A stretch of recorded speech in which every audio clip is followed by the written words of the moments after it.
Bueno, buenos días. El día de hoy vamos a hablar sobre el impacto de la contaminación ambiental en la salud respiratoria de los niños. Mi nombre es Estefanía Castañeda Morales, soy residente de PUCS y mi tutora es la doctora Helen Preciado. Entonces, ¿me pueden decir si escuchan y ven la pantalla?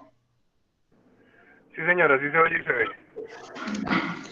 Bueno, entonces en la introducción encontramos que la calidad del aire está estrechamente relacionada con la salud humana y está recibiendo una atención cada vez mayor. Tanto la exposición a corto plazo de los episodios de contaminación intensa como los episodios también de exposición a largo plazo en bajos niveles, esto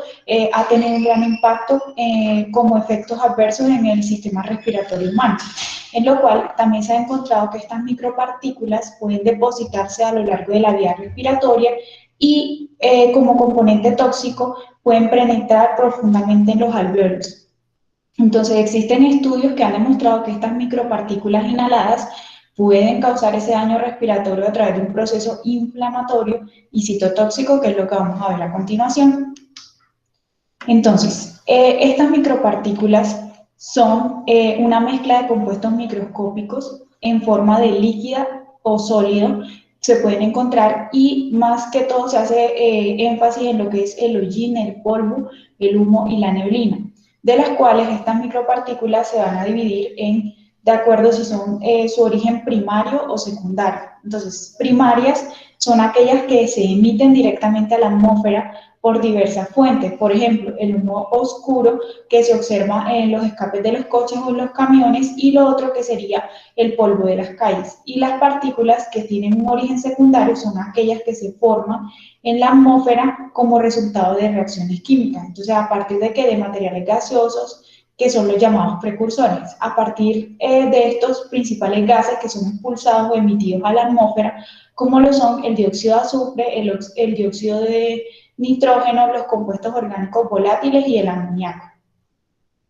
Entonces, estos forman partículas que son sulfatos y nitratos principalmente, y estas partículas quedan suspendidas en la atmósfera como secundarias orgánicas derivadas pues, de estas reacciones químicas. Entonces, entre los tipos de partículas se pueden encontrar que estas se clasifican en ultrafinas, también según el tamaño de la partícula, en finas y gruesas. Las ultrafinas son las que miden menos de 0.1 micras y son las que más fácil llegan a los alvéolos. Las finas son partículas que miden menos de 2.5 micras y también fácilmente llegan a los alvéolos, y las gruesas son las que se encuentran entre un peso de 2.5 a 10 micras. Entonces, estas sustancias pues son más densas, y entre las finas y gruesas son las que van a producir en el ambiente o lo que uno observa que es el color, o es lo que le da como la pérdida de esa coloración azul a lo que uno observa como cielo. Mientras que las ultrafinas pues no van a presentar este cambio a nivel del ambiente o del aire como tal externo. Entonces, las ultrafinas se producen por la nucleación de gases atmosféricos, incluida lo que es el ácido sulfúrico y el amonio, y algunos compuestos orgánicos. En las finas se dan por condensación de gases o coagulación de partículas pequeñas, o también por acumulación de partículas ultrafinas, por reacción de gases, por evaporación de neblina, y las gruesas ya son procesos ya mecánicos de abrasión, de rompimiento de sólidos, gotas, evaporación de aerosoles, suspensión de polvo y reacción de gases en o sobre las partículas. Entonces, lo otro que podemos encontrar es una composición típica de estas micropartículas, que son las que van a producir o que van a llegar al pulmón. Entonces, las menores de 10 micras, por lo general están compuestas de hierro, aluminio, de calcio, sodio, silicio, cloruro y polvo mineral. que son las que se desprenden de lo que es la gasolina también los productos diésel. Y las micropartículas menores de 2.5 son aquellas que están formadas por sulfatos, nitratos, amonios, plomo, cadmio, carbón orgánico, carbón negro, que sería el hollín, y el carbón elemental. Entonces, estas micropartículas pueden estar asociadas o se pueden asociar en micropartículas un poco más grandes. Y lo otro sería los compuestos mayoritarios de estas partículas, pues que siempre van a ser sulfatos, nitratos, amonio, sodio, cloro, carbón elemental, el carbón orgánico, aerosol secundario y los componentes minerales y el agua. Sobre todo, esto también depende del lugar donde se esté produciendo la contaminación. Entonces, si es un lugar más cercano a zonas costeras, se va a presentar asociado con agua y con sodio y cloro, mientras que en lugares en donde es más, los gases son emitidos más de algo más terrícola o más de tierra, se asocia más con carbón elemental o carbón orgánico. Entonces, lo otro serían los compuestos minoritarios que se representan o que están presentes en estas micropartículas, que son los elementos traza, en los cuales se puede encontrar plomo, mercurio, níquel, cromo, zinc, magnesio. Y los compuestos orgánicos como hidrocarburos aromáticos o alinfáticos o ácidos carboxílicos y cetonas. Bueno, entonces, ¿entre cuáles son las fuentes de contaminantes?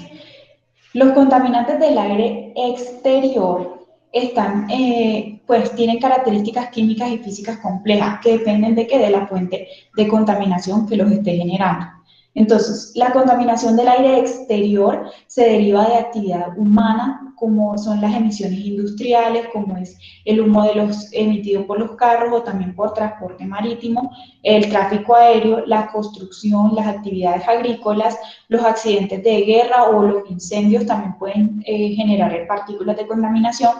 Y también lo que son los desastres naturales van a generar también partículas de contaminación, en los cuales se encuentran los terremotos, los tsunamis, las erupciones volcánicas, los incendios forestales y las temperaturas extremas. Entonces, existen también unos contaminantes del aire interior, como son la cocina con biomasa, lo que son los braseros de fuego o la formación de chimeneas, el humo del tabaco, los productos de limpieza también van a generar aerosol de contaminación, también lo que son los no visibles como los ácaros del polvo, los componentes de la construcción también van a generar contaminación, la calefacción, los aires acondicionados en lugares o en tierras calientes. Entonces, lo otro importante de la epidemiología sería el 91% de la población mundial, regiones con niveles de contaminación superior al límite establecido por la OMS, que es de 50 microgramos por metro cúbico anual, representa 4.2 millones de muertes anuales, principalmente de niños y ancianos en países en desarrollo. Y el crecimiento económico en países emergentes como efecto secundario de altas tasas de emisiones de carbono y de otros contaminantes. Lo que quiere decir que sí ha generado un gran impacto en la salud y en la mortalidad en los niños y en los adultos, sobre todo en los países en vías de desarrollo. Entonces, este es un artículo colombiano en el cual habla sobre, el estudio se trata de los efectos a corto plazo de la contaminación del aire sobre la mortalidad respiratoria y circulatoria en Colombia entre el 2011 al 2014. Es un análisis en serie de tiempo de varias ciudades, ciudades principales como Bogotá, Medellín, Cali y Bucaramanga, en los cuales se realizó el estudio entre el 2011 y 2014 y el objetivo del estudio fue determinar la asociación a corto plazo entre la contaminación del aire y la mortalidad respiratoria y circulatoria en estas 4 ciudades principales que ya les dije. Entonces, ellos encontraron que existían factores de riesgo ambientales no solamente en Colombia, sino a nivel mundial en un 23%, a nivel de Colombia en un 16%. La contaminación del aire y sus efectos sobre la salud se consideraban un problema de salud pública a nivel mundial y la exposición a altos niveles de micropartículas se asoció con un aumento de las enfermedades tanto respiratorias como circulatorias, especialmente en personas pues, que vivían en un estrato socioeconómico bajo. Entonces, el estudio trató de agrupar estas diferentes tipos de enfermedades, como son las enfermedades respiratorias, cardiovasculares y cerebrovasculares, con respecto a las ciudades donde se presentó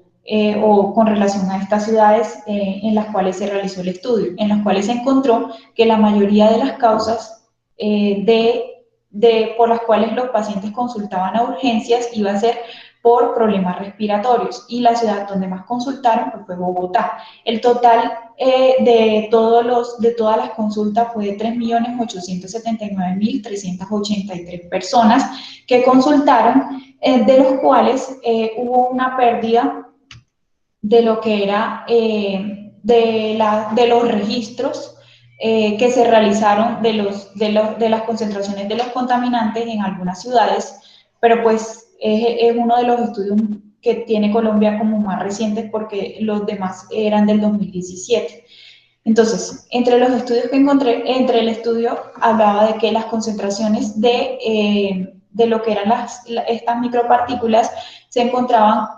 registradas concentraciones de 1.461 días en Bogotá en una serie temporal, mientras que en Bucaramanga, ciudades como Bucaramanga o Medellín no reportaron las concentraciones de todas estas micropartículas. Por lo menos en Medellín no reportaron lo que era el dióxido de azufre, y en Bucaramanga en algunos de los ítems de contaminantes pues solamente se reportaron 871, 812 de micropartículas de 2.5 y también pues de dióxido de azufre. Entonces, ¿qué se encontró? Entre los resultados se encontró que cuando había una concentración de micropartículas de 10 y 2.5, los resultados de estas micropartículas eran en Bogotá y en Medellín eran las concentraciones más altas de estas micropartículas. Igual que en Bucaramanga y Medellín se encontró una mayor cantidad o concentración de monóxido de carbono, y en Cali y en Bucaramanga se encontró también una mayor cantidad de lo que era el dióxido de azufre. Entonces, y el otro resultado sería que en Cali y Medellín también se encontró una mayor concentración de ozono, que estas más adelante les voy a hablar, porque pues se han descrito que están asociadas con muchas patologías pulmonares o con efectos a largo plazo. Entonces, entre las concentraciones de los contaminantes, esta es como una relación entre lo que es las concentraciones de los contaminantes y el aumento porcentual de las visitas a urgencias por mortalidad respiratoria, por enfermedad circulatoria y por enfermedad cerebrovascular. Entonces, en lo que se encontró que por lo menos concentraciones de dióxido de nitrógeno, a altas concentraciones de dióxido de nitrógeno, las visitas a urgencias fueron positivas. De los 0 a los 14 años fueron los que más presentaron visitas a urgencias, con una P significativa, igual que los mayores de 60 años, pero para enfermedades cardiovasculares. Lo mismo pasa con el dióxido de azufre, en el cual se encontró que la mayor incidencia de consultas a urgencias fue de los 5 a los 9 años, con un cambio, que el cambio significa que el paciente presentó ese aumento de consultas, o pues los pacientes consultaron más a urgencias por las concentraciones elevadas de estos contaminantes. Entonces, el óxido de azufre presentó entonces entre los 5 y 9 años un cambio de 1.26, que era significativo para consultas a urgencias por enfermedades respiratorias. Las micropartículas, también se presentó un cambio en lo que eran los de 0 a los 9 años, las micropartículas de 10 micras, y de las micropartículas de 2.5 micras entre los 5 y los 14 años que consultaron a urgencias por enfermedades respiratorias.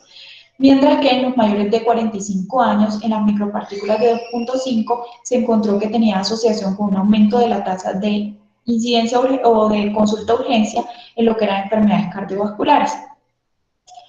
En el ozono también se encontró un cambio de un mayor número de consultas a urgencias, pero para enfermedades respiratorias entre los niños de 0 a 4 años. Pero como tal, la mayor prevalencia de consultas a urgencias se encontró que fue entre los 5 y los 9 años. Entonces, entre las conclusiones del estudio se puede encontrar que hay una confirmación de que existe asociación entre las concentraciones de los contaminantes atmosféricos y la mortalidad. Y también el estudio también encontró que los efectos de la contaminación de aire difieren entre las ciudades, pues dependiendo del tipo o la concentración del contaminante, así se va a ver reflejado la patología. Entonces, este es un valor en el cual el índice de ICA, en el cual son los niveles permisibles de la contaminación de criterio en el aire que se encuentran, o sea, que son válidas en Colombia, en las cuales las micropartículas de 10 microgramos, de 10 micras, perdón, anual debería ser una exposición de 50 microgramos por metro cúbico. Las micropartículas de 2.5 estarían entre anual de 25 micras por metro cúbico a 50 micras por metro cúbico en 24 horas. La exposición a dióxido de azufre debería ser de 50 micras por metro cúbico en 24 horas. El dióxido de nitrógeno debería ser de 60 micras por metro cúbico anual. El ozono debería ser de 100 micras por metro cúbico en 8 horas y las concentraciones de monóxido de carbono deberían ser de 5.000 micras por metro cúbico en 8 horas. Entonces, otra cosa importante sería este índice de ILCA también lo semaforizó como por colores, en los cuales estableció que los niveles de las micropartículas asociados con los colores, que un color verde era un nivel aceptable de contaminación, es decir, que suponía un bajo riesgo de contaminación, mientras que un nivel amarillo, pues entonces sí va a haber posibles problemas respiratorios en los grupos de poblaciones sensibles, mientras que un color naranja es el grupo que iba a ser sensible, eran los que iban a tener efecto sobre su salud, mientras que entonces niños que tuvieran algunas enfermedades pulmonares o adultos que tuvieran enfermedades pulmonares o niños y adultos que fueran sensibles a esta exposición de micropartículas, pues iban a presentar efectos graves en la salud. Ya rojo considera que todos los individuos pueden experimentar problemas de la salud y los grupos sensibles pues van a experimentar problemas de la salud más graves que los otros. El color púrpura indicaría que estos pacientes ya tienen, no solamente los pacientes de grupos sensibles ni los que tienen patología pulmonar, sino todos los pacientes o todas las personas podrían experimentar problemas graves de salud. Y el marrón ya es una emergencia como tal sanitaria, en la cual ya todos podemos tener problemas de la salud graves debido a la contaminación. Entonces, en Bogotá existe una aplicación que se conoce como la aplicación Invoca, en la cual se miden las micropartículas y dependiendo el grado de contaminación, pues lo van a semaforizar, así como se los expliqué, en lo cual esa verde se ha encontrado en estudios, se ha encontrado que la mayor contaminación en Bogotá se presenta en zonas como Kennedy y Bosa. Entonces, esta herramienta es una aplicación que se puede descargar en el celular y es útil para los pacientes y para las personas, no solamente que tengan patologías respiratorias, sino para todas las personas, y así uno mirar qué tanto o qué grado de nivel de exposición va a tener y limitar ese grado de exposición al aire o a la contaminación que se puede presentar en este día o en estos días. Esta sería la de hoy, en la cual sí se ve que hay un moderado proceso de contaminación en Kennedy y más que todo en Kennedy Bosa. Entonces, otra parte importante serían las vías de exposición. En los niños que están expuestos a contaminación a través de rutas de exposición únicas y dinámicas, en lo cual el útero es una de las vías por las cuales se da por transporte placentario de algunos compuestos como el plomo. Y otra cosa importante pues serían los lactantes que están expuestos por inhalación por la leche materna y absorción dérmica. Entonces, los niños pequeños también están expuestos a través de la ingestión no nutritiva de lo que es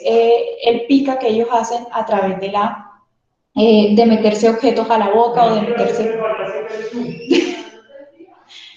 y también de meterse lo que son los dedos a la boca o meterse las cosas a la boca. Entonces, existen otras formas de contaminación que son las siguientes, tanto para aire externo como para contaminantes del aire interno, en los cuales los contaminantes del aire ambiente externo, entonces se pueden presentar también a nivel prenatal, a nivel de niños pequeños y también de adolescentes, en los cuales las micropartículas de 2.5 a 10 micras se pueden presentar la contaminación tanto prenatal como en niños pequeños por inhalación, y en adolescentes se va a presentar más asociado como en los grandes o como en los adultos, que sería por inhalación. La otra sería el plomo, en el cual también se va a presentar por vía prenatal como transplacentaria en la leche materna, en los niños más pequeños por ingestión no nutritiva, es decir, meterse los dedos a la boca, objetos que de pronto se puedan meter a la boca, también por exposición dérmica e inhalación. Entonces, en adolescentes, que sería también por inhalación y por exposición dérmica y por exposición endógena. Y lo otro que sería el dióxido de nitrógeno, en el cual también va a tener una exposición prenatal en niños pequeños y en adolescentes. Entonces, también se puede encontrar lo que es los contaminantes del aire interior, en el cual estos también se van a presentar como el humo del cigarrillo a nivel prenatal, transplacentario, y ya que pues les diré los efectos que se producen en los niños pequeños por inhalación no nutritiva, por inhalación, por ingesta no nutritiva, por absorción térmica y por leche materna. En los adolescentes también por inhalación y por absorción térmica, el formaldehído a nivel transplacentario y pues también a nivel en los niños pequeños por inhalación o por absorción térmica, en adolescentes ya más asociado como en un adulto, y los otros contaminantes entonces también se pueden presentar por vía transplacentaria, por inhalación, por ingesta no nutritiva y por leche materna en lo que son los niños más grandes, en los niños más pequeños. Entonces, los efectos a corto plazo. Por lo general, se ha encontrado asociación entre el ozono, que va a producir dificultad respiratoria, va a producir tos, va a producir sibilancia. El dióxido de azufre y el dióxido de nitrógeno pueden presentar irritación de la mucosa de la vía respiratoria y también van a presentar irritación a nivel del orofaringe. El butadieno, entonces, se asocia con alteraciones como tos e irritación en los pulmones y en las fosas nasales. Y los hongos también, como contaminantes, van a producir rinitis y neumonitis. Sobre todo, hay una asociación con el Aspergillus. Entonces, la susceptibilidad de los niños. Los niños van a tener mayor susceptibilidad que los adultos a los efectos de la contaminación del aire debido a varios factores ambientales y comportamiento de estos niños, en los cuales ellos van a tener una mayor exposición porque, pues, en algunas partes las mamás cocinan con leña o cocinan con biomasa, en los cuales ellas por lo general cargan a sus hijos mientras están cocinando, y esto puede hacer que ellos se expongan a altas concentraciones de humo. Dado también que los niños son más bajos que los adultos, respiran el aire más cerca al suelo, en donde se depositan o donde se pueden encontrar depositados los contaminantes o los tóxicos en el suelo. Y la otra parte, pues, que sería el comportamiento normal de ellos de llevarse las manos a la boca o meterse objetos sucios o contaminados a la boca. Entonces, las tasas más altas de respiración bucal pues se dan en los niños. Los niños tienen una respiración muchas veces por la boca, que hace que también se inhiba o se evite lo que es la inhibición de estas partículas a través del filtrado de las cilias a nivel de las vías respiratorias superiores. Entonces, también los cambios de la función pulmonar se presentan más tempranamente en los niños, pues porque ellos van a estar en desarrollo de sus pulmones. Entonces, el filtrado de partículas es ineficaz. Hay menores de 18 semanas podrían afectar el crecimiento también del árbol traqueobronquial si la exposición es en menos de las 18 semanas prenatal. Si la exposición se da más adelante, puede afectar más que todo la función pulmonar. Y las exposiciones durante la infancia y en la niñez podrían afectar el desarrollo de los alvéolos y también el crecimiento pulmonar. Otra cosa importante es que los niños van a tener mayor exposición o actividad física fuera de la casa, lo que también los va a predisponer a que vayan a hacer mayor infecciones o mayor exposición a los contaminantes. Entonces, en las infecciones respiratorias, el tracto broncopulmonar tiene múltiples mecanismos de protección, como son las cilias, las barreras contra la sangre, la contaminación del aire puede acumularse a pesar de estas barreras, en la cual el vapor de los contaminantes del aire es propenso a ser absorbido por lo que son los tejidos humanos y disuelto en fluidos corporales, en los cuales, dependiendo si son hidrofílicas o la hidrofobicidad de estos compuestos, van a generar o van a llegar o alcanzar las vías respiratorias proximales y pueden llegar a ser eliminados por el aclaramiento mucociliar. Pero entonces, como un factor de riesgo serían las micropartículas de 2.5 o de menos de 10 micras que pueden invadir el pulmón, pueden llegar a hacer partículas ultrafinas, las cuales son capaces de traslocarse a través de la circulación sanguínea en órganos no solamente como el pulmón, sino también en tejidos distales como a nivel hepático y a nivel placentario. Entonces, también se tiene que tener en cuenta que la contaminación aumenta la severidad de las infecciones respiratorias. También la contaminación de grandes ciudades se asocia con una alta carga de infecciones respiratorias y juntas son responsables de casi un tercio de la muerte de los niños menores de 5 años. Que otra cosa importante, se encontró en un estudio que en 5 ciudades de Alemania se encontraba asociación de estas micropartículas y de dióxido de nitrógeno a un aumento de los casos de laringotraqueobronquitis. También se ha encontrado que los contaminantes como biomasa, o sea, por cocina o quema de leña en las casas, está asociado con infecciones respiratorias en países en vías de desarrollo y áreas rurales, pues donde no existe el gas para la cocina. Y también se ha encontrado que los niños tienen más posibilidad de exponerse a la contaminación, por lo que ya pues les expliqué. Bueno, entonces, entre las infecciones respiratorias se puede encontrar pues, las infecciones respiratorias superior, la otitis media está asociada con alguno de los contaminantes, como el humo del tabaco. También el ozono está relacionado con el broncoespasmo y ataques de asma. La exposición a mohos en las casas está asociado también con una hemorragia pulmonar aguda en los lactantes, y la alta exposición a partículas y humo de segunda mano se asociaba con síndrome de muerte súbita del lactante. Entonces, también es sabido que el dióxido de nitrógeno y el dióxido de azufre están asociados con asma y broncoespasmo, es más, podrían ayudar a desencadenar crisis de asma. Entonces, los contaminantes relacionados con el asma, la evidencia sugiere que el 13% de la incidencia global del asma en los niños puede ser atribuible a la polución por el tráfico o por el humo desencadenado por los carros, en los cuales los contaminantes externos que pueden ayudar o están relacionados con el asma son el ozono, el dióxido de nitrógeno, el monóxido de carbono, el dióxido de carbono, el dióxido de azufre y las micropartículas. Y contaminantes interiores sería el humo del tabaco, que está bien estudiado, lo que son los calentadores de leña y de gas sin combustión y las conductas de cocción. Entonces, ¿qué pasa en estos pacientes con asma? Ellos van a tener o se presenta una alteración de la integridad epitelial por estos compuestos que pues, se van a depositar a nivel pulmonar. Van a generar una captación de partículas y esta captación de partículas va a generar una respuesta inflamatoria dada por unos TH2 y TH17, que se ha encontrado que el TH17 lo que va a producir es una hiperreactividad que no va a responder a broncodilatadores. Estos son los asmáticos que no tienen un patrón inflamatorio, sino un patrón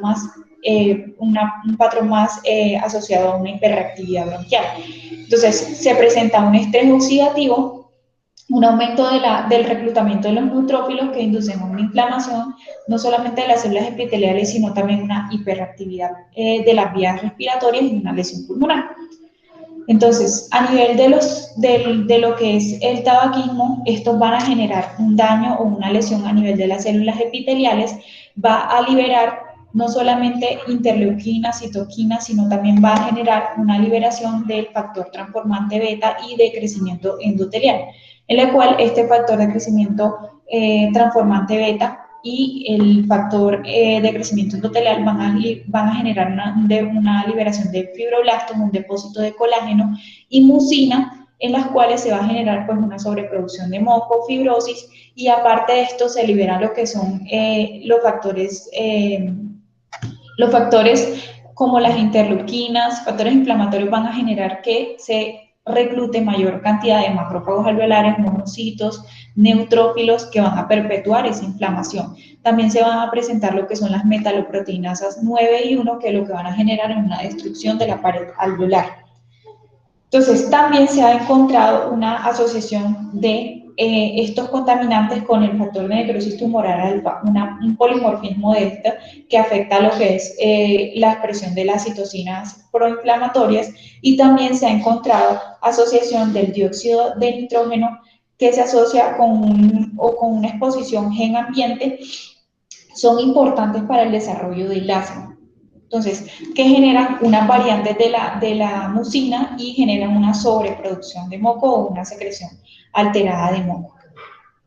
Entonces, este es como un resumen en el cual se puede encontrar que los contaminantes de interiores y contaminantes exteriores van a generar un impacto en el asma. ¿Por qué? Porque van a producir aumento de las exacerbaciones y hospitalizaciones, por lo que ya les dije, va a haber un aumento de los síntomas y una disminución de la función pulmonar de estos pacientes. Entonces, los contaminantes en los trastornos del embarazo, se puede encontrar que esta va a generar una exposición a la contaminación del aire durante el embarazo por su impacto a largo plazo. Entonces, puede influir directamente en el feto o puede ser a través de la madre por metabolitos que la madre pues metaboliza y pasan al feto. O puede ser directamente al feto, que son los que van a producir más daño. Entonces, esta transferencia de sustancias químicas a través del líquido amniótico y la placenta van a generar en el niño efectos a largo plazo como son parto prematuro, un bajo peso al nacer, un pequeño para la edad gestacional o un RCI. Entonces, esta es una gráfica en la cual se resumen todos los mecanismos hipotéticos por los cuales se considera el impacto ambiental produce alteración no solamente en las células mieloides, sino también en las células linfoides y estromales, como alterando factores de transcripción de la expresión génica, factores de crecimiento para controlar el desarrollo del tejido pulmonar en etapas tempranas, y citoquinas y quimiosinas que regulan la respuesta inflamatoria tisular. Entonces, en los cuales encontramos que la respuesta a la oxidación, el tabaquismo materno es uno de los más estudiados, en los cuales el tabaquismo materno altera la función pulmonar, en los cuales la nicotina y el alquitrán se depositan a nivel de los pulmones o son inhalados por la madre, pueden llegar a depositarse y atravesar la placenta y existir en el líquido amniótico. Entonces, como existe en el líquido amniótico, pueden llegar a los pulmones del bebé o al tejido pulmonar del bebé y van a generar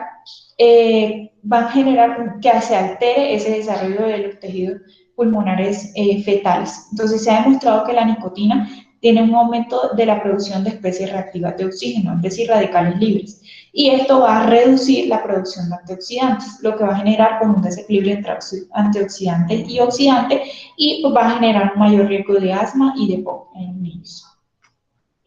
Ay. Bueno, entonces, lo otro sería que estas anormalidades en el desarrollo pulmonares se van a dar, si se da en las primeras semanas del embarazo, pues va a producir unas vías respiratorias más largas, más tortuosas, también va a alteración de los grandes vasos y de la función respiratoria, pues va a ser más débil. Y esto se debe a un aumento de la deposición del colágeno, a nivel del depósito de colágeno alrededor de las vías respiratorias, también una respuesta inflamatoria más severa, una hiperplasia de células caliciformes, mastocitos y neutrófilos que van a perpetuar esa inflamación. Esto se ve reflejado más adelante o a largo plazo en una reducción del BEF1 y un aumento de esa hiperreactividad bronquial. Entonces, ¿qué otras células se reclutan? Se reclutan lo que son los monocitos, se reclutan los macrófagos y células dendríticas, en las cuales las respuestas inflamatorias mediadas por estas células hematopoyéticas, el papel de estas tiene un papel importante en la regulación de los resultados de las enfermedades respiratorias como el asma, el EPOC, el cáncer o las enfermedades infecciosas. estas van a afectar o se ven afectadas por los contaminantes del aire para generar un impacto a largo plazo en las enfermedades respiratorias, en los cuales se ha encontrado que estas endotoxinas potencian la expresión de las moléculas presentadoras de antígenos, tanto macrófagos como monocitos, en las vías respiratorias y estimulan a una respuesta mediada por TH2, que va a generar pues mayor efecto inflamatorio. Entonces, también se encuentra mayor liberación de interleuquina o una liberación de interleuquina que va a ser anormal por medio de unas células que se conocen como células linfoides innatas que están asociadas con esta respuesta de los TH2, en los cuales se incluye interleuquina 5, interleuquina 3, interleuquina 10, 17 y el factor necrosis tumoral, que van a generar pues esta reacción inflamatoria o sea asociada con esta reacción inflamatoria de los contaminantes asociados con el asma. Entonces, también se ha encontrado que esa liberación o ese reclutamiento de los mastocitos va a generar una mayor liberación de IgE. Bueno, entonces en la parte de epigenética, los contaminantes de aire pueden influir en los reguladores epigenéticos que determinan los procesos tanto de replicación como de transcripción del ADN. En lo que en la etapa prenatal, la madre y el feto están expuestos pues, a contaminantes de diferentes microambientes, pero la madre pues, está expuesta directamente por inhalación. Entonces, mientras que en el feto está expuesto a los contaminantes del aire a través de transferencia, a través de la placenta o pues como le dijo ahorita los metabolitos que pues son metabolizados por la madre. Entonces, aunque es posible el paso directo de estos, lo que van a generar un mayor impacto en el feto van a ser los que atraviesan la placenta y directamente contribuyen a nivel epigenético en ese feto. Entonces, la alteración epigenética inducida por los contaminantes va a ser las metilaciones, metilación del ADN y la modificación de histonas, que va a generar eso durante un largo periodo, va a determinar el inicio de la expresión génica a través de lo que son la activación e inactivación de genes. Entonces, la regulación epigenética contribuye además a controlar lo que es la diferenciación de células inmunitarias, de respuesta inflamatoria, de crecimiento celular y de la apoptosis. Y en las enfermedades respiratorias, esta metilación de ADN en estos pacientes pues se puede encontrar alterada. Entonces hay un mayor riesgo cuando el paciente, cuando la mamá es tabaquista o sufre de estrés o de POC. Entonces, entre las enfermedades respiratorias que alteran la metilación del ADN se asocia con un mayor riesgo de asma relacionado con el tabaquismo materno. Además, la metilación de ADN también se ha observado un aumento del microARN. Este microARN está asociado con la exposición a ozono y exposición a contaminantes como las micropartículas. Y lo otro que sería la regulación epigenética por diferenciación de los TH1 y TH2 y las células T reguladoras también va a generar mayor inflamación en estos pacientes, mayor liberación de citoquinas en estos pacientes. Entonces, en lo que es la morbilidad respiratoria, los factores ambientales contribuyen a un 36% de todas las muertes en los niños y los países en desarrollo pierden en promedio 8 veces más años de vida saludables que sus contrapartes, en los cuales las principales causas en estos países en desarrollo va a ser la diarrea, infecciones de vías respiratorias bajas que están relacionados con este impacto de los contaminantes ambientales. Y en las conclusiones, entonces, el impacto de la contaminación ambiental en la salud es algo real. El personal de la salud debe conocer las herramientas que se encuentran disponibles para ayudar al paciente con patologías respiratorias y mitigar este impacto. Es decir, como la app en la cual se puede ser descargada por una mamá y mirar en qué momento es necesario que el paciente pues, se restrinja de pronto de salir más a la calle o exponerse a esos contaminantes de aire externo y pues conocer también los contaminantes de aire interior. Entonces, la exposición materna también a los contaminantes de aire media los efectos tanto a corto plazo como a largo plazo de ese sistema respiratorio. Y ya.